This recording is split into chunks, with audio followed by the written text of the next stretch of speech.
My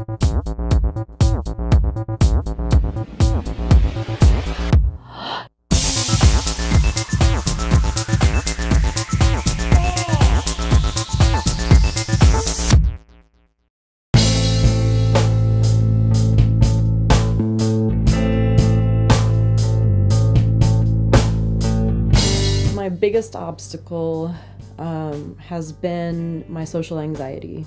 I have a lot of trouble managing my anxiety. I was more of a recluse, and I started to become more outgoing around high school. And then, I started this punk band because I was really into music, and then I realized that I had to deal with people, which is, I hate people.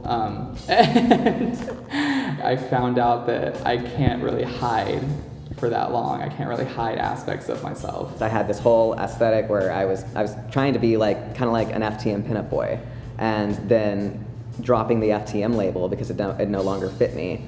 I went, oh no, all this stuff I put together, it's still wonderful, but now it's not going to be right for me to do anymore. It's taken me a while to get through each comfort zone to the next comfort zone. But that's also been the biggest reward, is that I've been breaking comfort zones that I never thought I would break before. Hosting a show every fucking week. It is my favorite thing, and it is my least favorite thing. Not always, but there are some weeks where I'm like, I need a day off. The biggest struggle was just doing it in general, taking my mindset from a 2D and 3D format to oh, it's on top of me and I am now the art.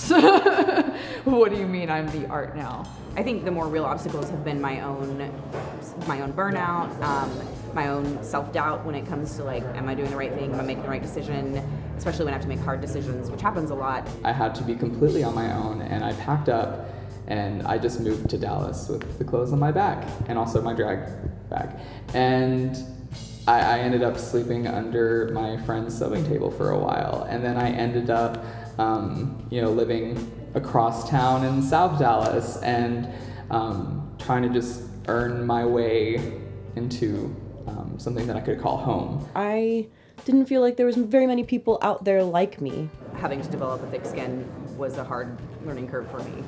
When I started doing burlesque, I had not even danced in a completely darkened room by myself. I lose sight of how the audience felt about it, which is what really matters. I'll feel really good about an act, and then I'll watch a video later, and then I'll feel terrible about it, and I'll see all these little things that I could have improved. Starting out with 2 left feet was a pretty difficult obstacle. Left foot, right foot, and they're like, Squirrel, what foot are you on? I'm like, I'm just dancing. What beat are you on? There's a beat. They're like 5, 6, 7, 8, and I'm like 4, 8, 9, and 12. I had 0 dance ability. I took adult ballet, which was super embarrassing because there was 15-year-old girls in there that were just graceful and beautiful, and I was eating shit at every turn. Hip hop classes, crumping classes, that was great. Can you imagine me in a crumping class? I took crumping classes in Compton. I just wanted to learn. I wanted to learn dance. I wanted to be good at it because in order to do this thing called burlesque that I've discovered, apparently you have to dance. I almost gave up several times because I just really wanted stuffed crust pizza and to sleep. And I knew that I couldn't do either for a while because, I needed to feed my body healthy things because I was abusing it, keeping me healthy and not, going too overboard in my enthusiasm and breaking things. Pulse happened, and that was terrible, and our community was thrown to its knees by that. And then we had a show 2 days later, and so how do you come and be entertainers in the face of that kind of adversity? But it's what you do. We're artists, and we stick together and we make art and we push forward.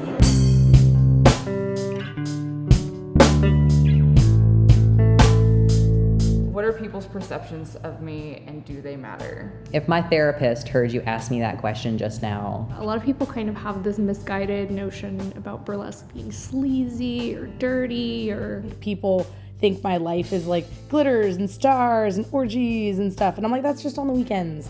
I was really well liked as a preacher, and that got me nowhere. I hear a lot of times that people are intimidated by me.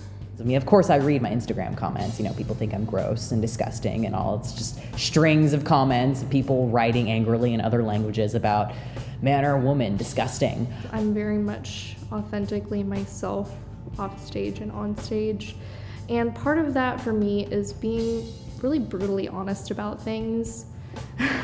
People think I'm a lot more social than I am, I think, because I'm like in social situations, I'm like, hi, hi, hi, hi, hi. So when I'm out in public, I'm very, very, very, very social.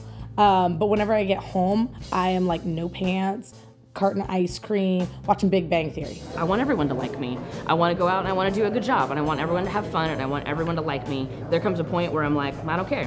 I guess I'd like to know, but you never really know.